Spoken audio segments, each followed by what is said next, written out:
এবার আমরা ড্রিমওয়েভারে কিছু ফরম্যাটিং নিয়ে আলোচনা করব। তো আমরা প্রথমেই আমাদের যে পেজটি থাকবে বা ইন্টারফেসটি থাকবে সেই পেজের ব্যাকগ্রাউন্ড কালার কীভাবে চেঞ্জ করতে হয় এবং ব্যাকগ্রাউন্ডে কোনো ইমেজ কীভাবে সেটিং করতে হয় সেটি দেখব। তো এটি করার জন্য আমরা চলে যাব মডিফাই মেনুতে এবং এখানে রয়েছে পেজ প্রপার্টিস। এখানে ক্লিক করে আমরা দেখুন এখানে যদি কোনো কালার চেঞ্জ করতে চাই তাহলে যেখানে ব্যাকগ্রাউন্ডে ক্লিক করে যে কোনো ধরনের কালার আমরা এখানে সেট করতে পারি। আমরা এই কালারটি চুজ করছি এবং আমরা যদি অ্যাপ্লাই বাটনে ক্লিক করি আমরা অলরেডি আউটলুক দেখতে পাচ্ছি ইন্টারফেসে এবং আমরা অন্য একটি কালার দিচ্ছি, সে নেভি ব্লু কালারটা দিচ্ছি।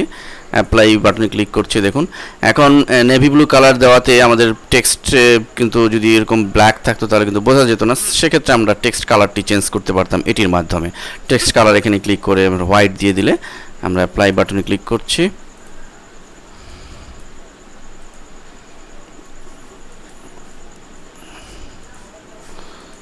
সরি, এটি টেক্সট কালারটি এভাবে আমরা টেক্সট ব্যাকগ্রাউন্ড কালার এবং টেক্সট কালারকে চেঞ্জ করতে পারি।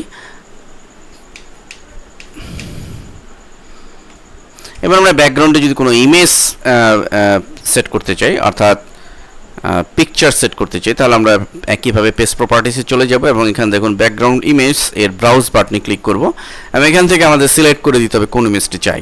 আমরা পূর্বেই যদি ইমেজটি করে নিব আমরা গ্রাফিক্সের যে কোনো সফটওয়্যার দিয়ে লাইক অ্যাডোবি ফটোশপ এর মাধ্যমে ডিজাইন করে এবং সাইজ ঠিক করে অর্থাৎ আমাদের ইন্টারফেসটি যে সাইজে হবে সেই সাইজে অনুযায়ী আমরা ইমেজ সেট করে আমরা সাপোজ এই ইমেজটি সেট করছি, দেন ওকে বাটনে ক্লিক করে আমরা সেভ। ওকে, দেখুন অলরেডি আমরা দেখতে পাচ্ছি একটি ইমেজ।